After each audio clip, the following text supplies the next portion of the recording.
Yo, let me start by saying this. I don't like this title. Alright, Gucci Man is probably one of the most underrated people to have an eye for talent.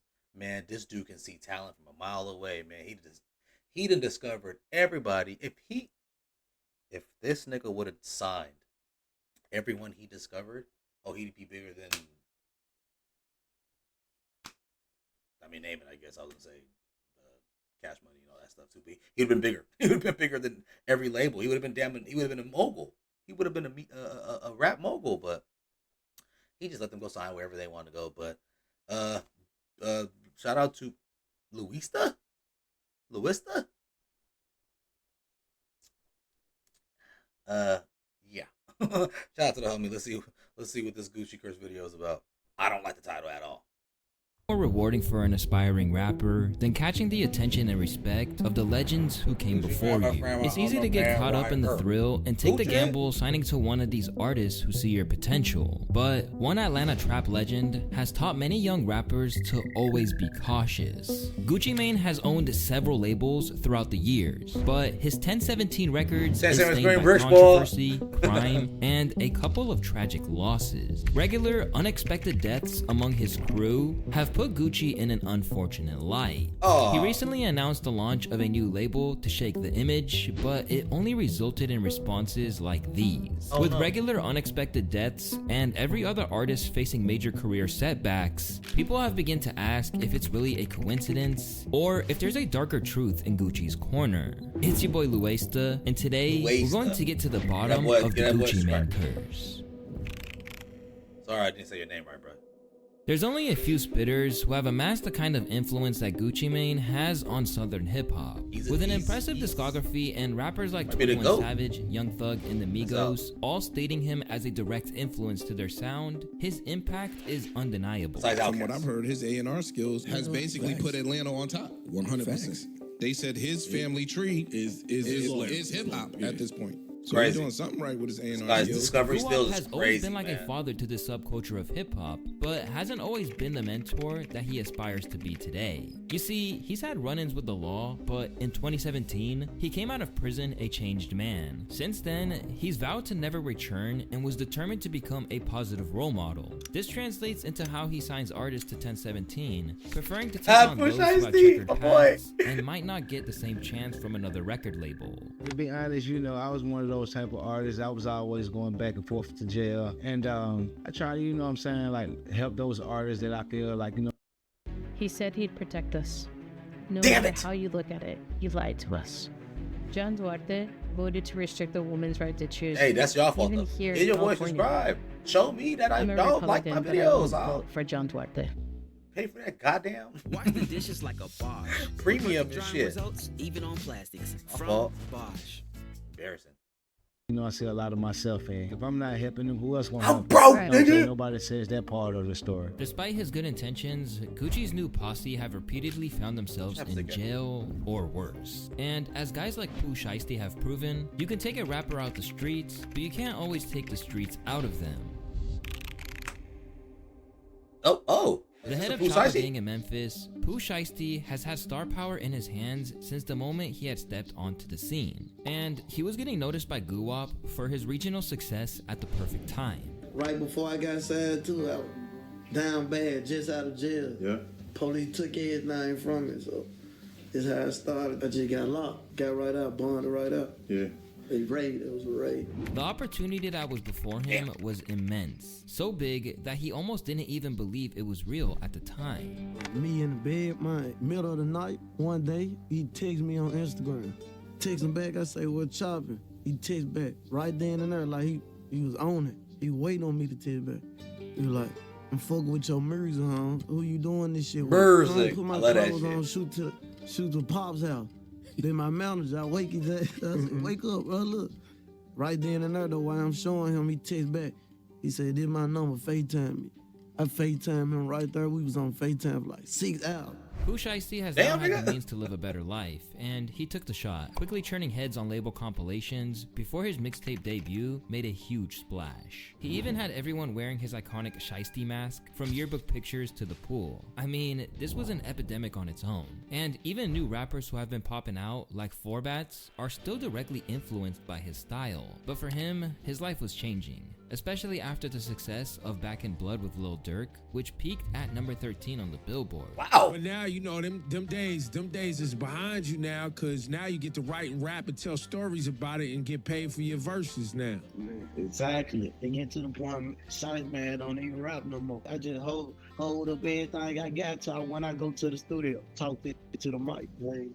There you go. That's what you're supposed to be doing. Unfortunately, this streak of good behavior meant nothing when an incident from 2020 and another from the year after crept back up on Mr. Shiesty and landed him back behind bars. Now in just one station, surveillance cameras showing a new view of a violent shootout in a parking lot of a South Florida apartment building. The barrage of bullets sending 2 people to the hospital, and it lands a rapper in jail. To preface this, it's important to remember that Lontrell Williams Jr., aka Pooh Shiesty, was born in Memphis, Tennessee, the same city that rappers like NLE Choppa, Young Dolph, Yo Gotti, and many more fellow rappers are from.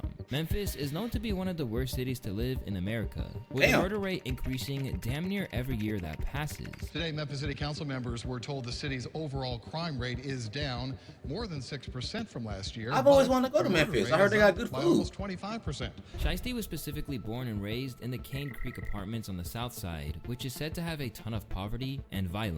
It's even said that at the age of just 11 years old, Pooh Shiesty was already no stranger to being locked up behind bars. We seen some footage of you had a goddamn ankle bracelet on, an ankle monitor on, so obviously you was locked up, and you looked like you was about fucking 11. I was 11. Nigga, you made it out of South Memphis, man. Not hard, Crane that Creek. is? You know how fucked up it is down there? His dad was a well-known gang member and was literally a mob boss. I could really go on, but to sum it up, Shiesty had a tough upbringing. His time in the streets made it even harder for him to adjust to his new career and sudden fame, as he blew up almost overnight. So just about a year after blowing up and signing with Gucci, it wasn't long before Shiesty would get caught up in some trouble with the law. The first major incident was a Florida shooting, where Pooh and his crew were exchanging expensive shoes and drugs with another clique in 2020. That is, before things quickly churned for the worse, that nigga flew back and forth, earning Pooh several charges including armed robbery and battery, among others. And then, not even a year later, he let shots fly at an upscale nightclub after someone tried to rob him, which would have lost him $40K, so can you really blame him? And according to academics, Pooh Shiesty only had it coming because his breakout track Back in Blood basically foretold what went down that night. I haven't seen a song like this that is so prophetic, so self-incriminating, so self-snitching since Bobby Shmurda wrote up a goddamn indictment against him and his whole gang on his iPhone notepad and called it Hot Nigga, okay? That track only landed him back in jail. If you read the lyrics to the song, it lists crime after crime after crime. I got my own if I don't need security in the club. All they wolfing on the net, nigga, I thought you was a thug.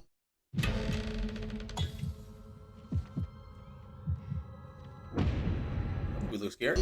Not only did he actually have his own fire in the club, he to let niggas know how much he didn't need security. He fucking shot the security. What the fuck? This new case, they're basically saying they caught Pooh Shiesty because he was posting and woofing on the net. Thinking back, this was a huge fumble. What's insanely sad is when you consider just how much momentum he had prior to being locked up. A close source of mine told me that when Pooh Shiesty was out of jail, he was making close to $200,000 a week. Damn. $200,000 a week. We saw it. If you was following doing three or four shows a week. He was the hottest thing, homie. Why would he shoot a gun? And he the hottest nigga in the country. He's shooting it himself. Not only that, he involved in robbery. What happened to the Lil Wayne blueprint? You take the protege and get him away. Held without bond, he was soon indicted in connection to the Florida incident and would plead guilty to federal conspiracy charges, receiving a 5-year sentence in prison. After there were concerns over his well-being when he was seen in an anti-self-harm vest in court, Shiesty has since made a statement on Instagram reminding them that he's coming back for the crown. Although he was making big strides forward in the industry, Shiesty couldn't outrun his past deeds, and unfortunately for Guwap, he wasn't the only one on the roster with this kind of story. Repping a small town in Georgia, oh yeah, so bars about street life are about. Wait, so Pooh Shiesty was in jail, but it's because of that right there? Damn. Okay, well I think he's been in for a couple years if I'm not mistaken. So, shit. That was number one.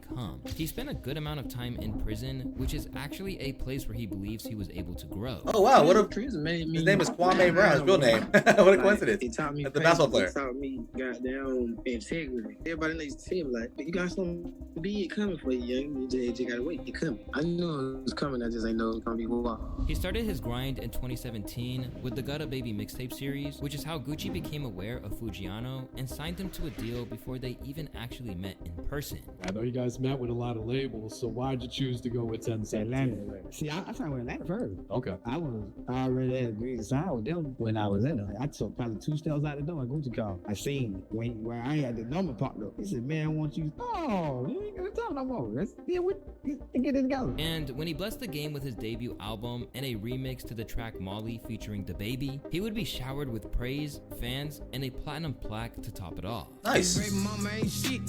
She won't let me see my son.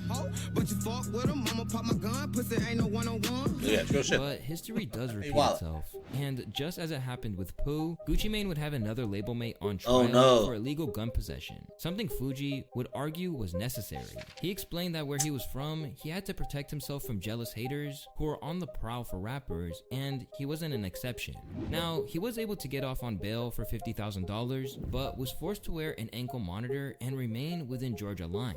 And that's when he made the greatest, most foolish mistake of his career. He was so focused on getting his bag that he took the risk of burning the tag, going on the run to continue performing, recording, and amplifying his career. He even said that he would ask crowds at his shows not to let the police get to him while he was performing. This man was really living life on the edge. Fuji managed to run around untouched for a few months. Don't let him in the door, y'all. Authorities caught up with him in Memphis, where he would earn himself 5 years behind bars. Unfortunately for his label owner, Gucci Mane, and some of the other artists that he would go on to sign, this fate would become all too common. And Hoodrich Pablo Juan's career would experience a similar fate. Hoodrich Pablo Juan was around the game long before his 1017 record label worked out, spending time rhyming, and before that, getting other MCs what they were quote-unquote looking for the right price. That's not me these days, so I'm not just acting like I'm a drug dealer, because I definitely don't sell drugs today. But back in the days, that was my way of trying to make it in a better position. If I'm around rappers who need weed and lean, and Molly or pills or whatever, then I would be a dummy not to try to get it and sit there and make some money rather than sit there and just be another body in the room. When he would eventually ink his deal with Gucci, big tracks like We Don't Love Him and His Blow, the movie mixtape, had already cemented him into the game with a solid reputation for rhyming. And when Rico Comes Knocking, the success goes flocking. And Pablo found himself and 24 others getting swept by the feds for trafficking, murder, and other serious allegations. PJ took a plea deal, downgrading his sentence but still locking him up for 5 years, which left yet another stain on Gucci Mane's Why they all get 5 years? That's hella weird. Ways with the reckless Hoodrich affiliate. Just when you thought these charges couldn't get any worse for Gucci, his short-lived stint with New Orleans' Young Maul left Guwap with a murderer on his roster. But it wasn't always looking so grim for their partnership, as Maul and his partner Quill had always dreamed of signing to Gucci Mane's label, starting out with his rhyming partner Quill. At the end of the day, I want to trust the person I'm voting for, and I don't trust John Duarte. He said he'd Maul and his collaborator had one goal, and that was to sign with Guwap and chase their hip-hop dreams. After dropping a song to literally grab the attention of the Atlanta legend, Maul went from sleeping on the floor to working with his idol in a matter of weeks. I can remember my first time me and Quill had went around. He called us to a video shoot. It was Sway Lee and Jimmy, Young Dolph, Rollo, Pee Wee Longway, Guwap, and I'll never forget this day. This was like my first day not being broke. I had $30,000-$40,000 in my pocket. But like many of these other artists under Gucci's leadership, Maul's momentum hit a major sudden roadblock when he got charged with murder and gang-related offenses following a gas station shootout. In a unique turn of events, Maul's charges would actually be dropped, and instead of continuing to work with Guwap, he would instead launch his own label called 1.5 and was determined to turn his life around. What you think you was doing wrong? I don't feel like I was doing nothing wrong. but just like I was making myself too accessible. That was one thing I know for sure. I had to like kind of like shake that off. Shake want to be in the hood every day. Shake want to be in people's face, going to clubs without getting paid. Once I shook that off, I was like, shit. You got a good head on the shoulder. And despite this sharp turn in his career, Mal remains grateful for his time at 1017 and the lessons that his hero Gucci Mane was able to pass down to him. Shout out to Guwap, appreciate everything he did and shit, you know what I'm saying? But I just feel like I was at a point where like I couldn't get baby by him my whole career anyway. So I feel like that was the breaking point. You know what I'm saying? When everything hit the fan, that was my time to step up and become my own CEO, you know what I'm saying? An artist owned a label, especially one overseen by a hip-hop legend like Gucci Mane, seems like the type of product that is best served to foster young talent until they're ready to take the next step. In that light, Mal's decision made sense, but unfortunately for his label mates, they're still behind bars today, unable to make it to that level, and others at 1017 wouldn't even live to see that day. Damn. Big Scar was destined to be a rap star. His stage name comes from a tough, intriguing backstory, and he holds deep respect for the rappers who came before him, especially Gucci Mane. Entering the Guwap camp beside his cousin Pooh Shiesty, Scar wanted to catch the Atlanta legend's attention with the track Make a Play, which cost him an entire $20 to produce. The street hit Someone They Call from Gucci, and his mentorship did a lot for him. For one, signing to Gucci helped Scar understand the importance of consistency and not letting anyone's opinion stop him from going up. What's the most important thing you learned from fucking with Gucci? And can't nobody stop what you doing. Like, one thing what I always told me, Scott, don't never let this shit get to you, bro. Can't nobody stop what you do. You going crazy. Unfortunately, the same year he signed his deal would happen to be the same year that a bullet would hit his hip and meet his spine, causing a serious injury. Despite his lengthy medical procedures required to correct it, Scar stayed active and kept working towards the release of his debut album, The Secret Weapon, and things were looking up. But his recovery wouldn't go as planned, as Scar passed from an accidental prescription overdose at the age of just 22 years old, far too soon for such a talented man. The news rocked the 1017 crew, Gucci included, but guys like Quez Ruthless were accusing Guwap of making empty promises to the family. Disrespected Pops now by lying like you gonna pay for the funeral and knowing you wasn't cause you went ghost the next day. Like, what was that? What you telling free lies for? Like, what? Gucci's wife clapped back, pissed about his name getting dragged, by posting the receipt from the funeral home, showing that Gucci had paid $10,000 towards the services. Once that went down, Quez walked back what he said, but it seemed like he was more interested in trying to save his own career than apologizing. Yeah, he sent the 10K like he ain't have to do that. He ain't have to do that. He did that, and Atlantic sent the other 10K. But you hear me? I ain't trying to blemish your image, bro. It's just my brother. I'm going in how you go about your brother. I'm trying to take my rap career serious. I don't want nobody get the blackballing me, none of that. You hear me? I don't know where you get the blackball me. I'm finna drop my tape. Don't blackball me, bro. I don't want no smoke, bro. The situation was best summed up by Boosie, who claimed that Scar's death just really hurt the people he was close with, causing them to act out of character. When death hit, bro, that shit hurt people. Shit hurt they miss him, bro. So a lot of things you don't be knowing about it before you speak on it. You speak out of anger, bro. You speak out of anger. I hate to see them young niggas like that go, bro, because he could have made a way for a lot of more people, bro. I know how I feel losing a big dog, so I be hurting for their family. At 22 years old, Scar was able to leave a legacy in the game, and the same fate was met by another 1017 talent that saw him as a brother. R&B artist turned trap music queen, was the first artist that Dallas producer Jay White brought to Gucci's attention. And at first, she didn't even realize the magnitude of this opportunity. You weren't rapping before you signed him? He signed you all off the singing? Yeah. Wow, that's so I had out interesting. like 4 R&B projects. He had like a long conversation with me, like, was I ready to take my music to the next level and take it serious for real and, really do this shit? And I was like, yeah, I'm ready. And then he was like, okay, I'm gonna send your shit to some people. And then multiple people was interested, like other labels tried to sign me at the same time as Gucci. And I was like, Lord, I was stressed. He told me that, then he called me back like one day later, and he was like, yeah, how would you feel about like being signed to Gucci? And I was like, that'd be crazy, that'd be raw. I love Gucci. Signed in 2020, Enchanting was steadily dropping music and even acknowledged the existence of the apparent curse in interviews. But to her, there is no such thing. It's not Gucci's fault. He just, I feel like he be seeing himself in a lot of his artists, and he genuinely fucks with them. So it's like he be wanting to give them a chance, even though odds be against them, you know? What nobody could have suspected at the time was that Yeah, behind the scenes, the hell? Enchanting was You ain't blame waging Gucci. a war with her drug addiction that would go on to claim her life. Oh, Speaking wow. after her passing, a representative from her team said that she came to my house the last 4 days to get clean. She tried her best and I did everything I could to help her. She tried. Once again, as the news What of was the she death on? broke, The people were already pills, I'm discussing sure. the curse, with People some be on people pills. even suggesting on Gucci's tribute post to the deceased artist that he was sacrificing them. And again, it was down to Guwap's wife to defend him. Left to mourn another loss, Guwap has had an incredible run of bad luck in recent years with his signees. So that leaves us with the question, what's the solution and does one even exist? It would be insensitive and downright absurd to imply that any sort of sacrificial voodoo BS is going on here. Stop, and guys. as Vlad and Stop. Boosie once Stop. again explained, it has nothing to do with Gucci. And if anything, he actually helped these artists more than he hurt them. Gucci really got a lot of his artists, locked up right now. I mean, I'm not saying that he got his artists locked up, but a lot of the artists that he signed ain't do ended up. shit. Yeah, Gucci didn't Yeah, do what the nothing. hell? But Fix Gucci that gave real him quick. all opportunities, but However, one thing we should ponder on is if Gucci is putting them What would y'all name this chapter of your life?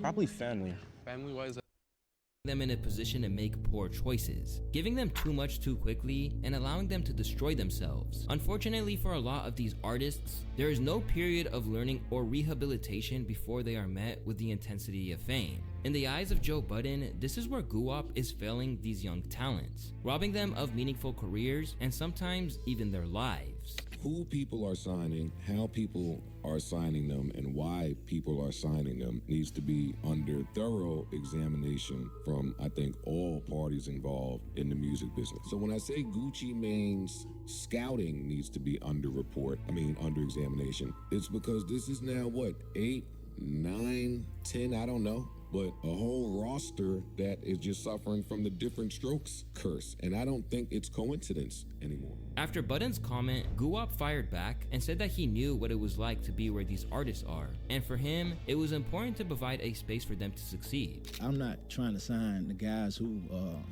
don't need no help. I'm signing the guys who don't nobody want to sign. Who saying like, oh, you got a criminal record, we gonna stay away from you. Them the guys I'm giving a chance. And if they would have ran my my background and my criminal shit, I wouldn't have had no deal. You feel Yeah, what I'm saying? Gucci helping. My whole thing is I want to help. This is my way of giving back. I always want to give back.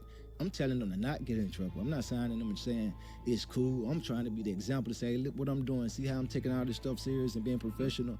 I'm leading by example. Addiction is a serious issue that labels should be mindful of for young artists who are vulnerable to getting hooked. But it's hard to blame Gucci specifically for what goes on in the streets. And the fact of the matter is, there's only so much he can do to keep them out of a lifestyle that he's recently found them closely tied to. A curse that's much bigger than Guwap and hip-hop. With his unfortunate track record, it'll be interesting to see how Gucci switches things up with the recent announcement of his new So Icy label, where he's already offering up huge money deals. Hilarious. Where you got the Trump gun right here. All these are $100,000 a pop. So look, 100,000, 200,000, 300,000, 400,000, 500,000, 600,000, 700,000, 800,000, 900,000. That's $1 million right there. That's what I'm willing to invest in my next superstar, because I'm starting a whole new label, fresh, So Icy Millionaires.